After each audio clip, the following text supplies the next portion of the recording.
Number 5! Tyranny News Network and Swansong place all their faith in search index timestamps, and they're both wrong.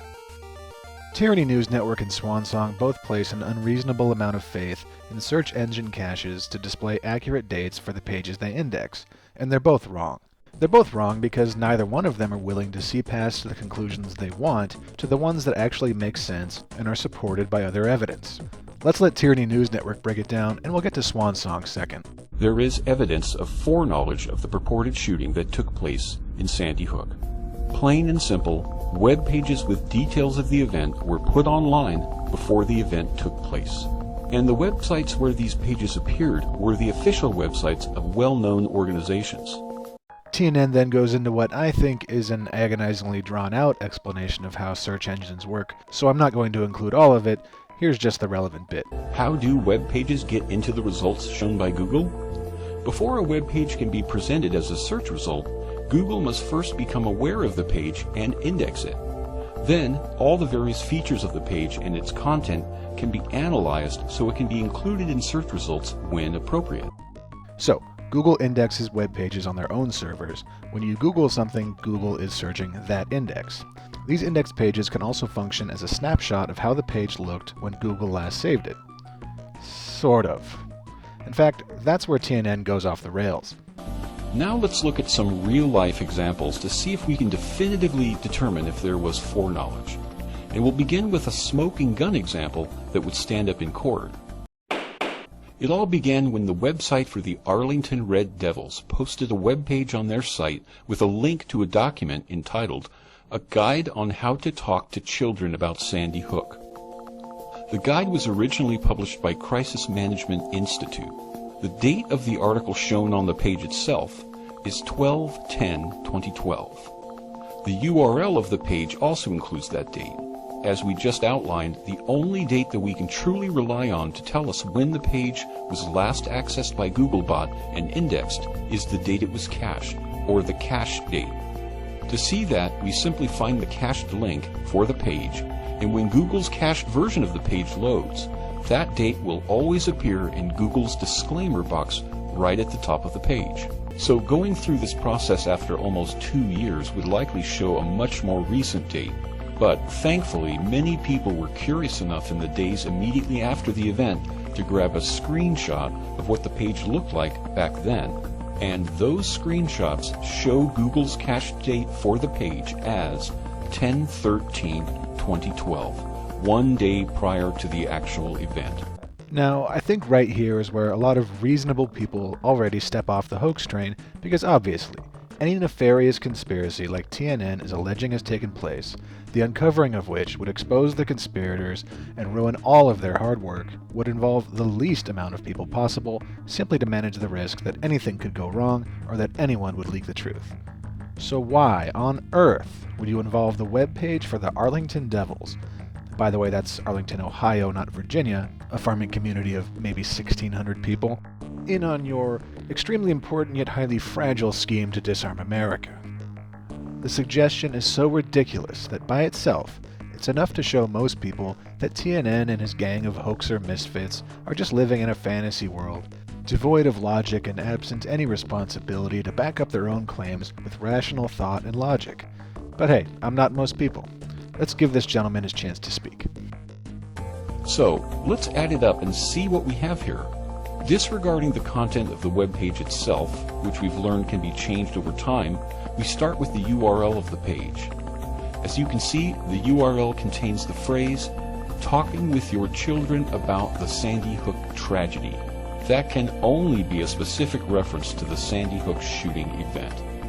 Next, we see that Google reports a cached date of 12/13/2012 for that URL. Remember, URLs can't change or Google considers it a new page.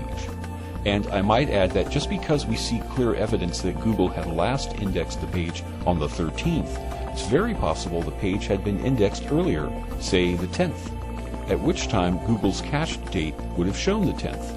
Case closed. Here we have an irrefutable example of foreknowledge of the event by at minimum 1 day.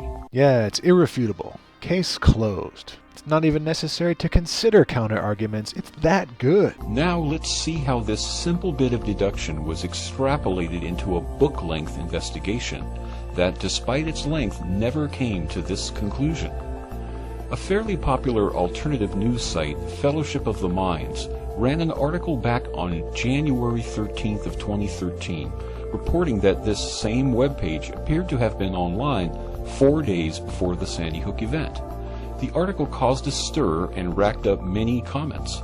But a few days later, an update to the article was added, explaining that many comments had been received, but one in particular, from a person named Peter Offerman, seemed to provide more insight. So Peter's comment was featured, which began an odyssey of endless technical jargon. This first article garnered 167 comments before comments were closed. Many of those comments were chapter-length diatribes by Mr. Offerman that danced around the technical details of everything from blogging systems to web servers, each promising to provide the conclusive evidence in the next issue.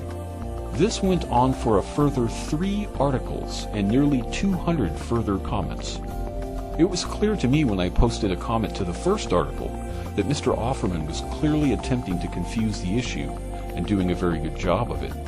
The owner of the site, who happens to have penned the 4 articles, was likely dazzled by the display and unfortunately taken for a ride. But the evidence was clear. Everyone's familiar with the United Way. I guess the evidence is so clear it's not even necessary to present it. Just change the subject to the United Way? No. The thread TNN describes was indeed primarily one guy named Peter losing his mind. TNN has that part roughly correct. What he completely leaves out is the other side of that conversation, a guy named Jeremy trying to talk some sense into Peter. Jeremy just so happened to be the owner of the web marketing company that built the Arlington Devils page that is in question, knew how it worked, and had access to its web analytics tools. He carefully tried to explain to all the hoaxers there that they didn't know what they were talking about, didn't understand how Google caches work, and that the page in question was created on December 17, 2012, 3 days after the Sandy Hook shooting. Eventually, and quite understandably, he got so fed up with the wall of irrational jabbering he encountered there that he uploaded this video, showing the Google Analytics he had access to, which 100% supports and explains the December 17th publish date. For brevity's sake, I'm going to edit it a little bit, but there will be a link included in the comments to watch the whole thing, which I encourage you to do. Okay, folks, hello. This is Jeremy from Spire Advertising. I own the small web design and marketing shop that created the website, and we developed the CMS called Spire CMS for Arlington local schools. There's a theory on a blog that somehow a news item about Sandy Hook shootings was posted before the school shootings. I've already explained in a comment on the blog that users of Spire CMS can choose the date that they want to publish the post, and that the school, I guess they were experiencing some sort of a glitch that caused them to frequently backdate news items to make posts show up on their homepage. But anyway, the purpose of this video is to show a live look at the Google Analytics account for Arlington local schools, which I think makes it pretty clear to me that this post didn't exist until well after the tragedy in Connecticut. So first of all, let me go into Google Analytics. I'm going to take a look at the parent students page of the site, which is a site that routinely has traffic, to prove that it was in fact reporting data all the way through December. So you'll notice that there are not zeros. I didn't want somebody to accuse us of not having a Google Analytics account running in the first part of December, the time in question. But you'll notice Friday, December 7th, there's page views on here. The following week, the day of the shooting, this is all being tracked for this page on the site. Okay, now let's look at the page that everybody's been talking about. And so note, we're still on Arlington local schools. The date range December 1st through January 1st, and the page is talking with your child, and of course that date in the permalink that has everybody concerned. So let's hover over some dates. If we go back, you'll see that these appear to be zeros, and I'll just hover over it to be sure. December 8th, I don't know why the numbers aren't popping up, but there's December 9th is 0, December 10th is 0, there's December 11th is 0, the 12th is 0, the 13th is 0, 14th, 15th, those are all zeros. Same thing with the 16th. Now, Monday, which is, I presume, when the post was actually written, December 17th, we have 14 page views. And this also lines up with what you guys were seeing in the Google indexes, that it didn't show up in Google's index until December 18th. And that's normally what we see with news posts, is that they show up within 24 hours. So you can debate that if you like, but I'm hoping that for most of you reading this or watching this video, just taking a look at this analytics and seeing no traffic until December 17th should put this to rest. Yeah, sorry, Jeremy. Putting things to rest is not really their strong suit, but how could you have known that then? And I guess he picked up on that because after already squashing the conspiracy theory and seeing that people on that forum still insisted on believing fiction, he came back with even more evidence. Arlington schools said that they had a glitch on their site which required them to predate news items. Another user showed that they'd been doing this for months. And the school went in on Monday, December 17th, after the shooting, and they added this news item. Now, because of their habit with the glitch, they predated the news item for December 10th without thinking about how that came before the shooting. So the URL showed December 10th because that's the date they chose. And you guys were able to continue to load it for December 10th even after they had changed the date. But it wasn't the date that they published it. Google indexes these posts that they put in based on the date that we send them, not based on the date that it was posted. So Arlington was first indexed by Google for December 10th, and then in January, when the school changed the date to December 13th, Google later crawled it and changed their date to December 13th. Now that was back in February 2013, and TNN is still pretending that the Google cache date before the shooting was accurate. And in kind of a contradictory way. I mean, is he insisting that the Google cache date is correct, but the Google Analytics data which contradicts it is not? Which one is wrong? I guess the only way to really know would be to ask the Google engineers themselves, huh? Anyway, TNN just switches to talking about a different Google cached website and does a halfway decent debunk of himself by the time he's done. Everyone's familiar with the United Way, and it's not surprising that they established a fund to solicit donations for those impacted by the Sandy Hook event. But it appears they too jumped the gun on the event and published their webpage advertising the fund well in advance of the event.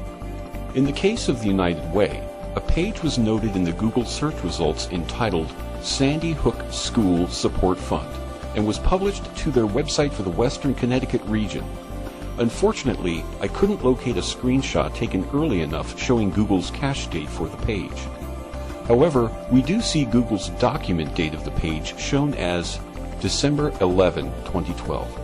This isn't definitive since Google may derive that date from the page content, which is subject to change. Since the document date of 12/11/2012 isn't definitive proof of foreknowledge, we need to dig deeper. The United Way has responded to allegations of foreknowledge and flatly rejected them.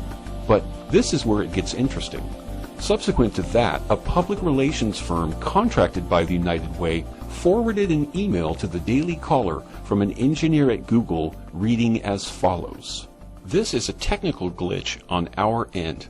The date Google's search engine first saw the page was 12/14/2012 at 6:58 p.m. We're looking into a fix, but it may take some weeks. So there you have it. Google's cache data is of course not perfect, and Google engineers confirm that everything TNN is saying is wrong.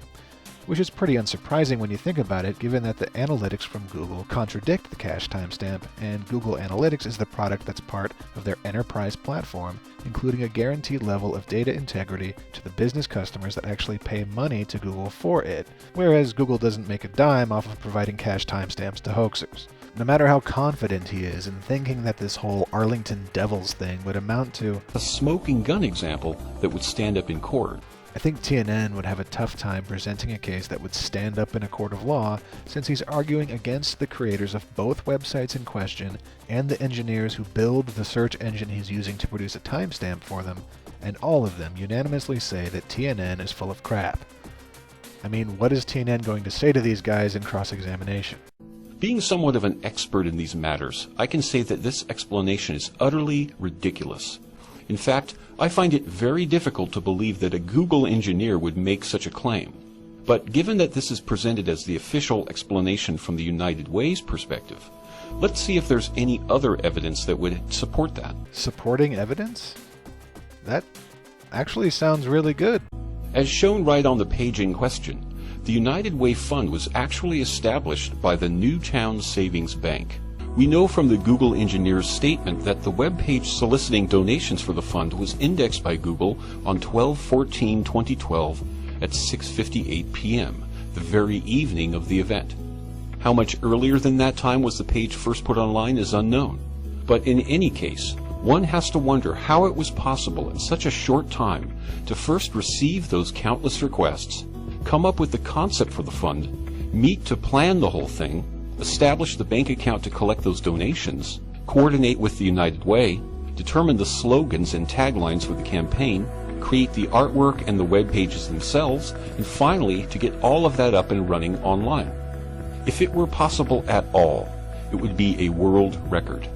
Alright, I guess TNN isn't very big on charitable giving because he doesn't seem to have even a basic idea of what the United Way actually does.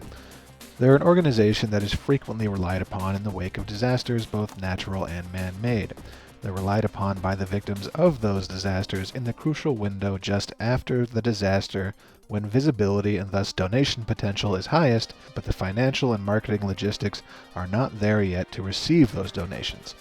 Hence the countless requests. So these first 5 steps about developing funds and establishing accounts, that's their job. That's what the United Way does. They do exactly that as quickly as possible. They do it every day. But admittedly, the United Way probably would not have campaign materials and artwork specifically ready to go for Sandy Hook Elementary School, or else that would indicate a conspiracy. TNN's got me there. So let's look at what the Sandy Hook Fund's webpage looked like on December 15th, the day after the shooting. We're going to use the Internet Archive, also known as the Wayback Machine, which, unlike the Google cache, is built specifically for this purpose. Not that it's perfect either, but it's certainly the appropriate tool for the job. And just make sure you're sitting down for this amazing graphical display.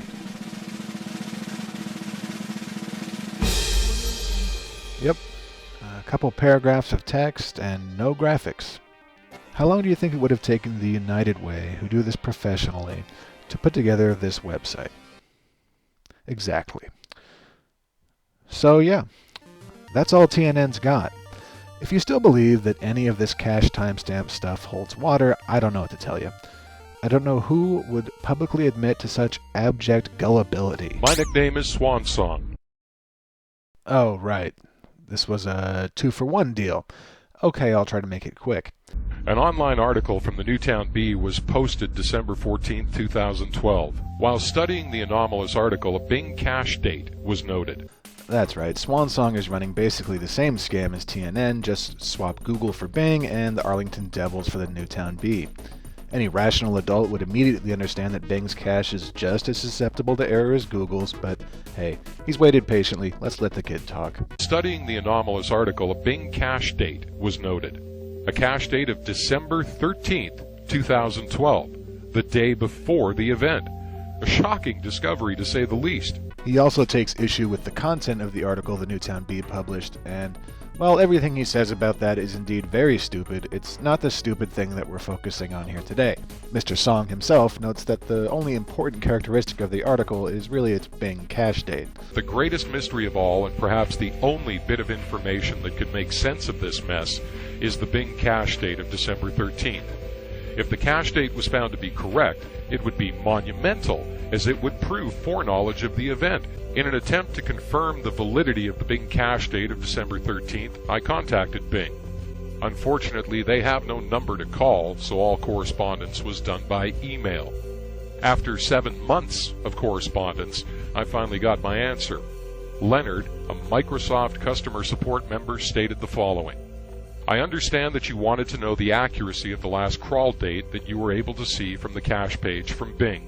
To directly answer your question, the date setting which the web crawler shows on the cache page is accurate. And this is where I get an impression that TNN, for all his faults, is actually smarter than Swansong. At least TNN quoted a Google engineer, even if TNN didn't believe what he said. Swansong is quoting a tech support rep and believing everything they say. Not to make fun of them for having the job, things are tough out there, but a Microsoft support rep knows about as much about the intricacies of Bing's archive bot as the drive-thru attendant at Arby's knows about the genetics of cattle. It's not their fault, really, it's Swan's for asking them without studying any of the issue himself. In fact, that seems to be his MO.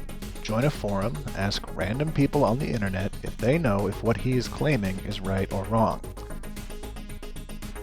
And keep asking until he hears the answer he wants. If they don't play along, they're probably part of the conspiracy. Until someone comes around and tells him what he wants to hear, he just has to spin his wheels and wait. If he can't find validation, just go to a different forum and then stubbornly refuse to be specific about what cached page he's inquiring about. Even though his premise is the same, his prior claim that he was certainly not speaking of a court of law has changed to, this information could hold up in court. Apparently, when Mr. Song is unable to find evidence to support his claims, his confidence somehow increases. This time, even though he never even mentions the word Sandy Hook, the results are the same. No one will tell him what he wants to hear, but he finally announces that he no longer needs their help. He's finally located another contact to look at the case and corroborate what the Microsoft report rep said. Not satisfied with one response, I went for a second opinion. This time I got Mark. Thank you for getting back to us. The server cache time is accurate since it is being updated once our crawler visits a certain page.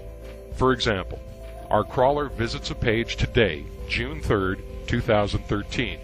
The date reflected on its cache page will be June 3rd, 2013. The date will change after our web crawler visits the page again. Yes, the second contact that Mr. Song had located to confirm his assumptions was in fact just another Microsoft support rep. I guess that's one way to make an unreliable source reliable. Multiply them. Considering these cache dates are correct, which they most certainly are, this is Microsoft we're talking about after all. This brings up many questions. Yeah, this is Microsoft we're talking about. You know, the corporation whose name since day one has been synonymous with error-free computing and... Oh, come on. Again? Oh, Control, Alt, Delete. Are we back now? God, I had to use the recovery disk. What was I saying? The final icing on the cake came when I found an article entitled Superintendent Reports on State of Schools.